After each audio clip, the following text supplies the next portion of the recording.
that crossed the line and voted for the Libertarian candidate that year. But for the most part, the most recent time that happened, we had one person defect back in 2004. I think that was Kerry, that was a Democrat candidate back then, but they voted for John Edwards. Did it somewhat anonymously. Nobody ever acknowledged who that was that did it. But this Maine elector, and this is what I thought would happen. I thought there would be a lot of people who are frustrated with the way the DNC hacked the election. Now, they're the people who really did hack the election, the DNC. I thought there'd be a lot of Democrat electors who are angry at how the DNC hacked the election that would switch and vote for Bernie Sanders. And now this is one person in Maine who is saying that he's going to do it. He put this on a statement posted on Facebook today. And then we have the situation in New York that I pointed out in the last segment, where they've got 29 electors going to the Electoral College, and that includes Governor Cuomo, Mayor de Blasio, and former Bill Clinton. So more than 10% of their members of the Electoral College are high-hitting Democrats and people who are in office right now. Whereas in Ohio, we just had a Republican elector step down because of a lawsuit. She didn't want to tie this up. Her name was State Representative Christina Hagan. She was selected by the Trump campaign as an elector long before the election. After a weekend lawsuit, she told the Columbus Dispatch that she decided to step down to ensure that Monday's vote goes smoothly. They had argued that the Ohio Constitution restricts members of the legislature from holding any presidential, state, or local office, and that the court considers presidential electors to be a state office. She said, "I did not step down due to the liberal left's lawsuit. I stepped down to ensure that they did not slow the process of electing the president in any way."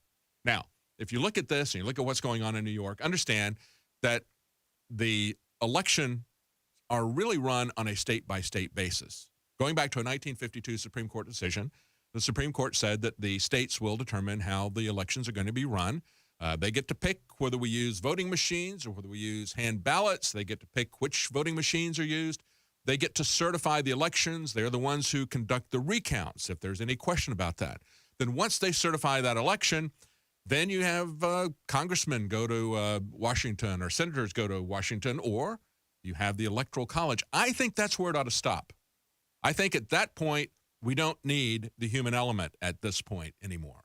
What we need is we need to send that vote total. We have the state Board of Elections look at the election and certify it. And once they certify it, then you send a vote total. Say, New York, we've got 29 votes in the Electoral College. Here's our 29 votes as certified by the election. Now, the other thing you can do is what they did in North Carolina. You can put in a mechanism that says that the electors will vote according to the what the election of the general population did. And if they choose to ignore that, then they get a $500 fine in North Carolina and they get replaced by somebody else. So you need to do something to get around this kind of backroom rigging of the system that we saw during the primaries by the Republicans, these never-Trumpers who said Trump would go into a state, he would win the state, and then Ted Cruz would come along and they'd have another election that the general public was not involved in. It was just part of that little club, that little political cabal, which is what the Founding Fathers would call these political parties. They would have their own little secret election, and then somebody else would win that. See, when a candidate wins, they ought to be able to pick those electors. So that if you have a situation where you go to a brokered convention because there's multiple candidates or more than two candidates and nobody has the majority of votes, you ought to at least have people who are going to be representative of what the voters chose. So if you have a winner-take-all state, then the winner gets to choose all of those delegates. If you have a state where the delegates going to the political convention were allocated proportionally, then you ought to have candidate A get 60% and candidate B get 40% if that's the way the votes were split. Then that way, if there's no clear winner on the first or second or third ballot, then at least those people who are going to be reflecting what the people voted for. And that's the real issue. If you go back to the original intent, if you read what Alexander Hamilton was saying in the Federalist Papers where he talked about an electoral college, he wanted to avoid cabals and intrigue. He wanted to do anything possible to stop from having tumult, and disorder. Those are his words. That's not my phrases, okay? Cabals, intrigue, tumult, disorder. That was what he was talking about. What have they done? We've got a situation where in this secret process that is not available to the public, I never saw Chris Suprin, the guy who says here in Texas that he's going to not vote for Trump. I never saw his name on a ballot. I didn't vote for him. There are 4.7 million people that voted for Donald Trump here in Texas, and he's going to say, I don't really care. I know better than you. Well, quite frankly, he doesn't. He has one opinion, and he is not he doesn't have any information that the rest of us had. As a matter of fact, if you look at his editorial, he doesn't really have a substantial reason to vote against Donald Trump. He is somebody who, by the way, all the stuff that broke on Friday about his background and whether or not he is a stolen valor firefighter. If you remember the story, we reported it. It was a Dallas station. I think it's WFAA's the call letters. They investigated him because everything about this man is about being a first responder to 9/11. He said he was there at the Pentagon, that he was in Virginia, with one of the Virginia fire stations that went to the Pentagon. And yet they saw that he had joined a fire station 1 month after. And the people that were there said, not only did he join us a month after September 11th, but we didn't even go as a fire department to the Pentagon to fight that fire. So they put that out there. They contacted him for information. And what did they get back? Crickets, just like I got back. I wanted to interview him, not about his background. I wanted to interview him about what he thought gave him the authority to overturn the election of that we had here publicly. I don't think that he has that authority. Nevertheless, he came back and said, well, no, I was working for a different fire department. And then they did an update from WFAA. They said, well, we went to his LinkedIn page. We looked at his lengthy resume, which went to several pages, and we didn't see anything at all about him being affiliated with another fire department that went to that fire, and we cannot get any information from him. So now he's saying that he was with a fire department prior to that, even though that shows up nowhere in his lengthy resume. Now, this is the way Politico reports this, and this is the way they smear the information, or they because Politico is heavily pro-Hillary, pro-Democrat, and heavily biased against Donald Trump. So this is the way they reported it. They said on Friday, a Texas television station ran a story accusing Suprin of inventing his 9/11 role, the story that Suprin built his career around. So far, so good. So far, that's true. Then they say the charge, based on a discrepancy with Suprin's LinkedIn page, featured an anonymous former colleague accusing Suprin of stolen valor. Suprin has vehemently denied the story, and that's where they leave it. They don't tell you that they went back and they checked with the fire department, they checked with their records, and he wasn't with the fire department. The fire department wasn't there, and that was the only one that was in not only his LinkedIn page, but also his lengthy multi-page resume that he put up there. And, of course, there were other character issues with Chris Suprin, and now he is saying that he's going to vote against Donald Trump. It really doesn't matter at this point, but it highlights that we do need to make some changes in it.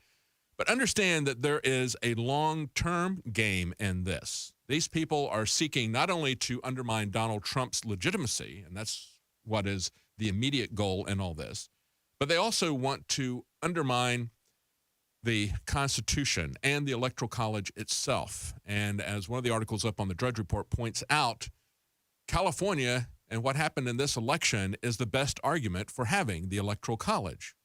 As Alex Jones mentioned, the margin that they say that she has with the electoral vote, about 2.5 million, that all comes from California. If you were to remove California and you were to remove New York with a 1.7 million more voters in New York that voted for Hillary than voted for Donald Trump, then Donald Trump would have won the popular vote by 2 million votes. You understand how that works? And so you've got essentially two states, New York and California, that by themselves, even in this system, can almost wipe out everything that everybody else has. And as I pointed out at the very beginning of this, all of these qualifications, who even gets to be an elector at the Electoral College, is decided at the state level. It's going to be state government that will look at any recounts, that will certify an election. So if you have corruption in Chicago, for example, and they're able to pad the votes in Chicago, the Electoral College gives you a firewall for that kind of corruption.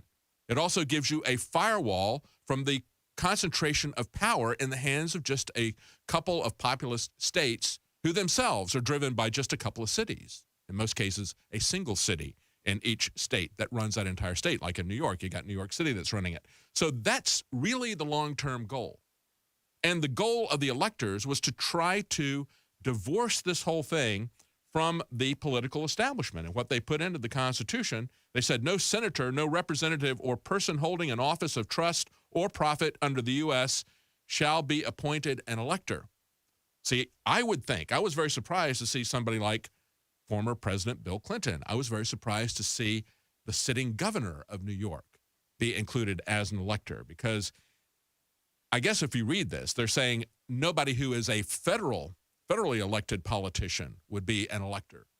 And yet what we see happening is a violation of the intent, so that the cabals, these political parties that have made sure that we only have two political parties, nobody else is allowed to participate. And we have seen shameful things from both the Republicans and the Democrats throughout the primaries. I have never in my life seen these kinds of moves to try to overturn a popular election like we did with the Never-Trumpers going into the Republican convention, like we saw with the collusion with Hillary Clinton and the Democrats, giving her questions to town hall meetings, giving her questions to debates in advance, but also working with her, letting her review the articles, having her send them information, and essentially acting as her press release, not as the press. But we also saw the way the Democrat Party worked together to keep Bernie Sanders from getting in. So we saw tremendously corrupt cabals. That's the only way to describe them. That's what the founders understood. They were cabals. We saw this in the last election. So how do we keep that from happening? We need to make sure that these small groups of people cannot subvert the election after it occurs. And we have seen that. I've never seen that in my life before, but we've now seen that at both the primary level for the nomination and in the general election now. Understand who is behind this as well. New American has an article, a Harvard professor who is behind this most recent effort to overturn the election using the Electoral College is also the person who is pushing so hard for an Article 5 convention. And they point out it should be instructive and alarming that one of the leaders of this effort to deny Trump the presidency is also known as a leader, perhaps the leader, in promoting a constitutional convention under Article 5 of the U.S. Constitution. His name is Lawrence Lessig. He's a professor at Harvard. He has offered free legal counsel to any elector who may face legal consequences by switching his or her vote from Trump to someone else. Republican elector Patricia Allen of Tennessee is particularly upset. She said, quote, "That borders on bribery. Carried to this extreme, the day might come when an elector could be sold to the highest bidder."